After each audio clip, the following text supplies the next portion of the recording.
प्रयोजन मूलक हिंदी का एक बहुत ही जरूरी, उपयोगी और महत्वपूर्ण विषय है। और विषय क्या है? प्रतिवेदन। अंग्रेजी में इसे क्या कहते हैं? रिपोर्ट है। ठीक है, इस पे विस्तार से जानने से पहले सबसे पहले हम अगर इस शब्द को तोड़ेंगे, ठीक है, इस शब्द को अगर हम तोड़ेंगे तो क्या दो शब्द मिलेंगे? प्रति और वेदन। ठीक है, और इस प्रति और वेदन से प्रतिवेदन का अर्थ निकालने की कोशिश हम लोग करेंगे। आप सब जानते हैं कि प्रतिवेदन में प्रति जो है वह क्या है? उपसर्ग है। ठीक है, उपसर्ग किसे कहते हैं बच्चे? वे शब्द जो किसी मूल शब्द के पहले लगकर उसके अर्थ में बदलाव कर देते हैं। जैसे कि शांत, शांत मूल शब्द है, ठीक है, उसके पहले प्र उपसर्ग लगा दीजिएगा तो क्या हो जाएगा? प्रशांत हो जाएगा, लेकिन जो विशेष रूप से शांत हो, गंभीर हो। ठीक है, वैसे ही प्रतिवेदन में प्रति उपसर्ग लगा है और वेदन जो है वह शब्द है। यह जो वेदन है यह विद धातु से बना है। ठीक है, वेदना शब्द भी जो है, जिसको आप पीड़ा कहते हैं, वह भी विद धातु से बना है और जिसका अर्थ होता है जानना। ठीक है, विद धातु का अर्थ होता है जानना। और प्रति जो उपसर्ग है उसके बहुत सारे अर्थ होते हैं, कई सारे अर्थों में उसका प्रयोग किया जाता है। जैसे कि विपरीत के अर्थ में उसका प्रयोग किया जाता है, समान के अर्थ में उसका प्रयोग किया जाता है, समांतर के अर्थ में उसका प्रयोग किया जाता है। लेकिन यहाँ पे प्रति का जो प्रति उपसर्ग का जो प्रयोग किया जाएगा वह समान या सामने से। ठीक है, इसका सामने से भी अर्थ होता है। तो प्रतिवेदन का, वेदन विद धातु से बना जिसका अर्थ होता है जानना, और प्रति का अर्थ हो गया है सामने। ठीक है, तो प्रतिवेदन शब्द का मूल अर्थ हुआ सामने से जानना या सामने से जानकारी प्राप्त करना। उसे हम क्या कहते हैं? प्रतिवेदन। यह बहुत ही शाब्दिक और सामान्य अर्थ है। इस प्रकार आप अगर सजा के कहें तो प्रतिवेदन का अर्थ होता है किसी भी विषय या घटना के बारे में प्रत्यक्ष रूप से जानकारी प्राप्त करना। वह क्या होता है? प्रतिवेदन कहलाता है। स्पष्ट है? अब आया समझ में? नहीं आया? ठीक है। प्रतिवेदन शब्द के लिए अंग्रेजी में रिपोर्ट का प्रयोग किया जाता है। ठीक है, लेकिन रिपोर्ट के लिए हिंदी में, प्रयोजन मूलक हिंदी में मूल रूप से सिर्फ और सिर्फ प्रतिवेदन शब्द का प्रयोग किया जाता है।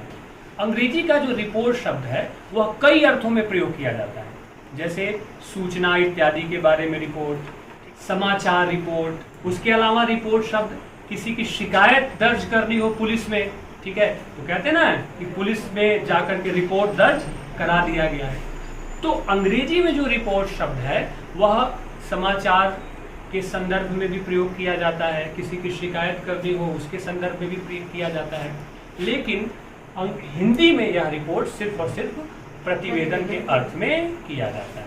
ठीक है, कैसे किया जाता है और यह क्या होता है इसे हम समझें। मानक हिंदी शब्दकोश में प्रतिवेदन की परिभाषा दी गई है कि किसी कार्य, घटना, तथ्य आदि के विषय में छानबीन और पूछताछ के बाद, ठीक है, किसी कार्य, घटना, विषय, तथ्य इत्यादि के बारे में छानबीन और पूछताछ के बाद तैयार किया गया विवरण जो किसी बड़े अधिकारी को भेजा जाता है उसे हम प्रतिवेदन कहते हैं। फिर से सुनिए, किसी कार्य, घटना, तथ्य, योजना, विषय आदि के बारे में छानबीन और पूछताछ करने के बाद जो सटीक और प्रामाणिक जानकारी है उस जानकारी को विवरण के रूप में किसी बड़े अधिकारी के समक्ष प्रस्तुत करने की जो प्रक्रिया होती है उसे हम प्रतिवेदन कहते हैं। अब देखिए, उदाहरण के तौर पे यह समझने की कोशिश करिए कि जैसे कि मान लीजिए चंबा में कोई ऐसी प्राकृतिक घटना घटती है, बड़ी प्राकृतिक घटना घटती है जिससे जान माल और बहुत सारा नुकसान होता है। तो मुख्यमंत्री आदेश करते हैं जिलाधीश को कि इस घटना की रिपोर्ट प्रस्तुत करें। आप आई बात समझ में? तो जिलाधिकारी क्या करेंगे? अपनी पूरी टीम के साथ इस घटना के कारण, इस घटना के नुकसान, इस घटना की वस्तु स्थिति के बारे में जांच पड़ताल, जानकारी जुटाएंगे, सारे तथ्यों को क्रमवार ढंग से इकट्ठा करेंगे और तब उसे बड़े अधिकारी के सामने क्या करेंगे? प्रस्तुत करेंगे। और वह जो विवरण उसके सामने प्रस्तुत करेंगे उसे हम क्या कहेंगे? प्रतिवेदन कहेंगे। इसीलिए क्या कहा गया किसी भी तथ्य, घटना, योजना, विषय इत्यादि के बारे में पूछताछ और जांच पड़ताल के बाद जो जानकारी आती है, उस जानकारी का विवरण किसी बड़े अधिकारी के समक्ष प्रस्तुत करना क्या कहलाता है? प्रतिवेदन कहलाता। अब आप यह भी समझ गए होंगे कि अंग्रेजी का रिपोर्ट और हिंदी का प्रतिवेदन दोनों अलग अलग कैसे है। ठीक है, अंग्रेजी की रिपोर्ट में कि ये घटना हुई और वहां बता दिया, ठीक है। पुलिस के यहाँ शिकायत दर्ज की, उसको भी आपने क्या कह दिया? रिपोर्ट कह दिया। लेकिन हिंदी में रिपोर्ट सिर्फ और सिर्फ प्रतिवेदन के संदर्भ में उपयोग किया जाता है। ठीक है, एक और उदाहरण देखिए, जैसे कि मान लीजिए जो भी प्राकृतिक आपदाएं आती हैं तो गृह मंत्रालय क्या करता है? भारत सरकार का गृह मंत्रालय वहां के संबंधित अधिकारी से जिस स्थान पे यह घटना हुई है रिपोर्ट मांगता है कि रिपोर्ट दीजिए, या फिर किसी संस्था में या किसी संस्थान में, किसी सरकारी संस्थान या प्राइवेट संस्थान में अगर किसी कर्मचारी के खिलाफ कोई आरोप लगाया जाता है तो जांच कमेटी बैठाई जाती है कि नहीं बैठाई जाती है? तो वह जांच कमेटी क्या करती है? उस घटना से जुड़े हुए लोगों से, ठीक है, पूछताछ करती है, सूचनाएं इकट्ठी करती है, जानकारी को प्रामाणिक रूप में एकत्रित करती है और फिर उच्च अधिकारी को क्या करते हैं? उस जानकारी को प्रस्तुत किया जाता है। यह प्रक्रिया, इस प्रक्रिया को हम क्या कहते हैं? प्रतिवेदन कहते हैं। अब भी समझ में आया कि नहीं आया? आगे समझ में? अब तो कोई दिक्कत नहीं है, ठीक है। लेकिन इन व्याख्याओं से प्रतिवेदन का पूर्ण रूप स्पष्ट नहीं होता है। एक चीज जो इसमें जुड़ जाती है और वह क्या है कि प्रतिवेदन में मूलतः किसी घटना, विषय या तथ्य की छानबीन के बाद जो प्राप्त की गई जानकारी है उसके साथ साथ अपने सुझाव भी प्रस्तुत किए जाते हैं। यह पूर्ण प्रतिवेदन है। घटना की जानकारी, घटना के विषय वस्तु के बारे में, घटना से जुड़े जो तमाम सारे प्रसंग हैं उनकी जांच पड़ताल और खोजबीन के बाद उसके साथ साथ सुझाव प्रस्तुत करना भी क्या कहलाता है? प्रतिवेदन कहलाता है। तो इसलिए पूर्ण रूप से अगर आप प्रतिवेदन की परिभाषा लिखेंगे तो क्या लिखेंगे? आप लिखेंगे कि किसी भी घटना, तथ्य, विषय या योजना आदि के संबंध में, ठीक है, छानबीन, पूछताछ आदि के बाद तैयार किया गया क्रमवार विवरण जिसमें कि प्रतिवेदन प्रस्तुत करने वाले व्यक्ति या समिति का सुझाव भी शामिल हो, उसे हम प्रतिवेदन कहते हैं। या कि जिस विवरण को प्रस्तुत करने वाले व्यक्ति का सुझाव और विचार भी शामिल हो, उसे हम प्रतिवेदन कहते हैं। प्रतिवेदन के लिए हिंदी में व्याख्या, अभ्यावेदन, रिपोर्ट आदि शब्द भी प्रचलित हैं, लेकिन राजभाषा हिंदी ने प्रतिवेदन शब्द को ही स्वीकृत कर लिया है। ठीक है, अब अगला विषय जो है हमारा इसी से जुड़ा हुआ, वह है प्रतिवेदन के तत्व। प्रतिवेदन के क्या क्या तत्व हैं, एलिमेंट्स क्या क्या हैं, कैसे प्रतिवेदन बनता है। ठीक है, तो प्रतिवेदन के कुल 6 तत्व माने गए। कितने तत्व माने गए हैं? 6। ठीक है, पहला तत्व है प्रतिवेदन का प्रसंग विशेष। ठीक है, प्रसंग विशेष का मतलब हुआ बच्चे कि वह प्रतिवेदन किस विषय से जुड़ा हुआ है। ठीक है, अलग अलग विषय हो सकते हैं, तमाम हजारों विषय हो सकते हैं। किसी एक संस्था में किसी कर्मचारी या काम करने वाले व्यक्ति के बारे में कोई रिपोर्ट मांगी जा सकती है, किसी घटना के बारे में रिपोर्ट मांगी जा सकती है। तो प्रसंग विशेष प्रतिवेदन की एक तरह से एक मूलभूत तत्व है जिससे प्रतिवेदन तैयार होता है या प्रतिवेदन की रूपरेखा जिससे तय होती है। ठीक है, दूसरा जो इसका तत्व है वह है प्रतिवेदन के लिए नियुक्त व्यक्ति अथवा समिति। ठीक है, यानी कि प्रतिवेदन या रिपोर्ट प्रस्तुत करने के लिए किस व्यक्ति को नियुक्त किया गया है। कभी कभी कोई एक व्यक्ति भी नियुक्त हो सकता है और कभी कभी कई लोगों का समूह यानी कि समिति या कमेटी भी उसके लिए नियुक्त हो सकती है। अगर विषय बहुत गंभीर और महत्वपूर्ण है, व्यापक है, तो 2, 3, 4 लोगों की एक समिति को भी प्रतिवेदन प्रस्तुत करने के लिए चयनित किया जा सकता है। फिर वो उसकी घटना की जांच पड़ताल इत्यादि करेंगे और अपने अपने विचार उसमें देंगे। आई बात समझ में? ठीक है, तीसरा जो तत्व होता है प्रतिवेदन का वह होता है निश्चित समय सीमा। ठीक है, प्रतिवेदन जब भी मांगा जाता है तो वह एक निश्चित समय सीमा के अंतर्गत मांगा जाता है। आप याद करिए, जब कभी भी आप अखबार पढ़ते हैं या समाचार सुनते हैं तो कोई जब बड़ी घटना होती है तो आप सुनते होंगे कि गृह मंत्रालय ने 48 घंटे के अंदर घटना की रिपोर्ट मांगी है। सुनते हैं? ठीक है। या कोई आतंकी कोई टेररिस्ट अटैक हो गया तो क्या आता है समाचार में कि रक्षा मंत्रालय ने या गृह मंत्रालय ने घटना की रिपोर्ट 3 दिन के अंदर मांगी है।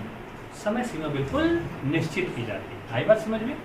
चौथा महत्वपूर्ण तत्व होता है, ठीक है, प्रामाणिक जानकारी और पूर्ण जांच पड़ताल। बिना किसी प्रामाणिक जानकारी और जांच पड़ताल किए बगैर प्रतिवेदन तैयार नहीं किया जा सकता है, क्योंकि जो व्यक्ति और जो समिति बनाई जाती है वह इस बात के लिए ही बनाई जाती है कि दूध का दूध और पानी का पानी हो जाए और सत्य रूप, घटना का सत्य और वास्तविक रूप हमारे सामने प्रस्तुत किया जा सके। इसीलिए प्रतिवेदन लिखने वाला जो व्यक्ति होता है या जो समिति में जो लोग होते हैं वह व्यक्तिगत राग द्वेष से ऊपर उठकर, ऐसा माना जाता है कि उनको व्यक्तिगत राग द्वेष से ऊपर उठकर ईमानदारी और सच्चाई के साथ घटना के बारे में जानकारी जुटानी चाहिए, उसकी खोजबीन करनी चाहिए और तब उसका विवरण प्रतिवेदन के रूप में प्रस्तुत करना चाहिए। आगे बात समझ में? मान लीजिए सोनू और विवेक 2 मित्र हैं। सोनू जी के खिलाफ कोई जांच कमेटी बैठ गई और उस कमेटी में विवेक जी भी हैं, तो विवेक जी की बड़ी घनिष्ठता है सोनू जी से। तो अब विवेक जी से क्या उम्मीद की जाएगी? विवेक जी से ये उम्मीद की जाएगी कि दोस्ती को एक किनारे करें और पूरी ईमानदारी के साथ तथ्य और घटनाओं का विश्लेषण करते हुए जो सत्य है उसको अपने प्रतिवेदन में क्या करें? प्रस्तुत करें। ठीक है, इसलिए जांच पड़ताल और ईमानदारी के साथ विवरण बनाना बहुत अनिवार्य तत्व प्रतिवेदन का माना जाता है। आई बात समझ में? के बाद अभिमत, जिसको कि हम सुझाव कहते हैं। आपको याद होगा अभी थोड़ी देर पहले मैंने बताया कि पूर्ण प्रतिवेदन वह होता है जिसमें घटना के तथ्यों की जांच पड़ताल और पूछताछ के बाद जो विवरण तैयार किया जाता है उस विवरण में सुझाव भी शामिल होते हैं। तो सुझाव या अभिमत भी प्रतिवेदन का 5वां और महत्वपूर्ण तत्व माना जाता है। और छठा और अंतिम तत्व प्रतिवेदन का होता है क्रमबद्धता। ठीक है, यानी कि घटना से संबंधित जो भी विषय वस्तु है उसको क्रम से बताया जाए, सिलसिलेवार ढंग से उसको सजा करके तैयार किया जाए। घटना क्यों हुई, घटना के कारण क्या थे, घटना का प्रभाव क्या था। ठीक है, जांच में जो जो चीजें पाई गई हैं, आप देखते हैं कोई आप फिल्म जब आप देखते होंगे, जासूसी फिल्में या फिर वेब सीरीज आप देखते होंगे तो देखते होंगे क्राइम ब्रांच के जो लोग होते हैं वो कुछ चार्ट बना करके रखते हैं। ठीक है, पिक्चर्स लगाते हैं, डेट लगाते हैं, चार्ट लगाते हैं, ताकि वह चीजों को क्रम से सिलसिलेवार तरीके से क्या कर सकें, परख सकें, जांच सकें। तो जब विवरण प्रस्तुत किया जाता है प्रतिवेदन का तो उसमें घटना से संबंधित सभी विषयों को क्रम से लिखना आवश्यक हो जाता है। तो ये छठा तत्व है। कुल कितने तत्व हैं प्रतिवेदन के? 6। पहला क्या है? प्रसंग विषय। दूसरा प्रतिवेदन हेतु नियुक्त व्यक्ति अथवा समिति। तीसरा क्या है? निश्चित समय सीमा। चौथा क्या है? प्रामाणिक जानकारी एवं पूर्ण जांच पड़ताल। 5वां क्या है? अभिमत या सुझाव। और छठा क्या है? जब परीक्षा में आप इस प्रश्न का उत्तर लिखेंगे तो 6 तत्व आप बताएंगे और 6 तत्वों का थोड़ा थोड़ा विवरण भी आप प्रस्तुत कर देंगे कि क्रमबद्धता क्या है, जांच पड़ताल क्यों जरूरी है, अभिमत क्यों जरूरी है। आई बात समझ में? ठीक है। अब अगला विषय है प्रतिवेदन के प्रकार। ठीक है, तो इसकी चर्चा संक्षेप में पीछे हो चुकी है लेकिन फिर भी मैं बता देता हूँ। प्रतिवेदन के 2 प्रकार होते हैं। पहला प्रकार होता है व्यक्ति द्वारा तैयार किया गया प्रतिवेदन और दूसरा प्रकार होता है समिति के द्वारा तैयार किया गया प्रतिवेदन। व्यक्ति के द्वारा तैयार किए गए प्रतिवेदन में कोई एक व्यक्ति होता है जो किसी घटना, तथ्य या विषय से संबंधित जानकारी जुटाता है, पूछताछ करता है, जांच पड़ताल करता है और बहुत प्रामाणिक रूप से उसका विवरण सुझाव के साथ अपने उच्च अधिकारी के सामने प्रस्तुत करता है। ठीक है, और दूसरा जो प्रकार होता है समिति या आयोग द्वारा तैयार किया गया प्रतिवेदन। समिति या आयोग द्वारा तैयार किया जो प्रतिवेदन होता है बच्चे, उसमें लोगों की संख्या 1 से अधिक होती है। 3 लोग हो सकते हैं, 4 लोग हो सकते हैं, 5 लोग हो सकते हैं, इससे ज़्यादा भी हो सकते हैं। और यह जो प्रकार होता है प्रतिवेदन का, ये बहुत गंभीर और महत्वपूर्ण मामलों में इस तरह की समिति का गठन किया जाता है। अब इसमें बड़ी बात क्या होती है कि जरूरी नहीं कि सभी जो सदस्य हैं समिति के, उनके विचार किसी बिंदु पे एक जैसे मिलते हैं, ठीक है। तो प्रतिवेदन में अलग विचार रखने वाले सदस्य का भी मत क्या किया जाता है, दर्ज किया जाता है, लेकिन अंत में यह देखा जाता है कि बहुमत किसका है, किस मत पे या किस विषय पे या किस विचार पे ज्यादातर लोग सहमत हैं, फिर उसी के हिसाब से आगे संस्तुति उच्च अधिकारी को कर दी जाती है। आई बात समझ में? ठीक है। देखिए, वास्तव में प्रतिवेदन का जो काम होता है वो एक बहुत ही गंभीर और श्रम का काम होता है। उस रिपोर्ट को या प्रतिवेदन को कोई सरकार या संस्था माने ऐसी कोई बाध्यता नहीं होती है, लेकिन उस विषय में जो आगे निर्णय लिए जाएंगे भविष्य में, यह बहुत हद तक उस रिपोर्ट या प्रतिवेदन के आधार पर तय किया जाता है या निर्भर करता है। आगे बात समझ में स्पष्ट है? अरे हमने क्या जाना, प्रतिवेदन क्या है, फिर हमने जाना प्रतिवेदन के तत्व कौन कौन से हैं, फिर हमने जाना प्रतिवेदन के प्रकार कौन कौन से हैं। अब हम जानेंगे कि प्रतिवेदन लेखन की प्रक्रिया क्या है और उसके अंत में प्रतिवेदन की लेखन की विशेषताएं क्या क्या होती है, हम जानेंगे और हमारा विषय संपूर्ण हो जाएगा। ठीक है ना? बहुत आसान है और बहुत लॉन्ग आंसर में इससे सवाल आते हैं। ठीक है, बोर तो नहीं हो रहे हैं आप लोग? पक्की बात है ना? इस धरती में पता नहीं कौन सा ऐसा गुण है, ठीक है, जो आप लोग पढ़ते ही चले जाते हैं, पढ़ते ही चले जाते हैं, रुकने का नाम नहीं लेते। अब आते हैं प्रतिवेदन लेखन की प्रक्रिया पर। ठीक है बच्चे, तो हम सब जानते हैं कि प्रतिवेदन लेखन का काम आसान नहीं है। आसान है क्या? नहीं है, क्योंकि जांच पड़ताल करनी होती है, चीज़ों के बारे में आपको जानना होता है, तथ्य जुटाने होते हैं, उसका विवरण प्रस्तुत करना होता है, तो आसान काम नहीं होता। प्रतिवेदन लेखन की प्रक्रिया का पहला चरण यह है कि प्रतिवेदन लेखक को विषय को भली भांति समझना चाहिए और उस विषय से संबंधित जितनी भी जानकारी हो, जांच पड़ताल हो, पूछताछ हो, वो सब कुछ करने के बाद एक संतोष भीतर से महसूस करना चाहिए कि मैंने ईमानदारी से इस काम को करने का प्रयास किया है, और तब अंत में प्रतिवेदन लिखना चाहिए। ठीक है। दूसरी प्रक्रिया है कि विषय को भली भांति समझ लेने के बाद तथ्यों को क्रम से एकत्रित करना चाहिए, इसको कि एविडेंस कहते हैं। जैसे कि मान लीजिए कोई ऐसी घटना है जिसमें कोई ऑडियो क्लिप है, कोई वीडियो है, या फिर कोई तस्वीर है, या कोई और भी बहुत सारी चीज़ें हो सकती हैं, लिखित कोई कागजात है। जैसे कि मान लीजिए किसी व्यक्ति पे कोई आरोप लगाता है, ठीक है, तो उस आरोप से संबंधित आपके पास दस्तावेज हो, ऑडियो हो, वीडियो हो, फोटो हो, कुछ भी। जैसे देखते हैं ना कि घूस लेते हुए पकड़े गए, ठीक है, और घूस लेते हुए तस्वीर क्या हो गई है, वायरल हो गई है, क्योंकि घूस देने वाले ने क्या कर ली है, तस्वीर खींच ली है। तो इस तरह से जो तथ्य होने चाहिए, जो प्रमाण के आधार पर जो प्रस्तुत किए जाने हैं, उनको भी क्रम के साथ व्यवस्थित कर लेना चाहिए। ठीक है। तथ्यों को एकत्र करने के बाद जो प्रतिवेदक है, प्रतिवेदन लेखक है, उसको ऐसे व्यक्तियों की सूची भी बना लेनी चाहिए जिसने उस काम में उसकी मदद की है या जिससे पूछताछ की गई है, यानी कि जिनसे तथ्यों को जानने में, जांच पड़ताल में जिनसे मदद मिली है, उसकी भी सूची बना लेनी चाहिए। चौथा चरण है कि जितने भी संग्रहित तथ्य हैं, प्रमाण हैं, उनको सूचीबद्ध कर लेना चाहिए, लिख लेना चाहिए और क्रम से उसको क्या कर देना चाहिए, सजा देना चाहिए, ताकि जो विवरण है अंत में प्रतिवेदन, उसमें कोई अंतर नजर न आए।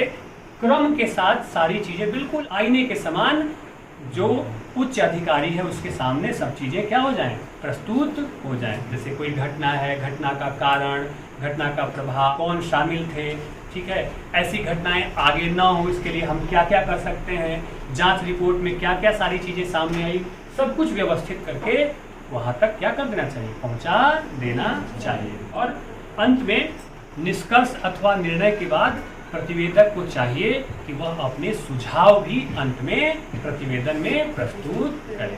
ठीक है, आ गया समझ में? ठीक है, तो ये प्रतिवेदन लेखन की प्रक्रिया हो गई। और अंत में जानेंगे प्रतिवेदन की विशेषताएं क्या क्या होती है। ठीक है, पहली विशेषता होती है प्रतिवेदन की, एक अच्छे प्रतिवेदन की, कि प्रतिवेदन सुनी सुनाई बातों पर आधारित नहीं होता। बहुत बढ़िया। प्रतिवेदक को घटना की पूरी जांच पड़ताल करनी चाहिए और तभी प्रतिवेदन को प्रस्तुत किया जाना चाहिए। ठीक है। दूसरी विशेषता होती है कि प्रतिवेदन को प्रभावी बनाने के लिए उसमें अनावश्यक चीजों का विवरण प्रस्तुत नहीं करना चाहिए।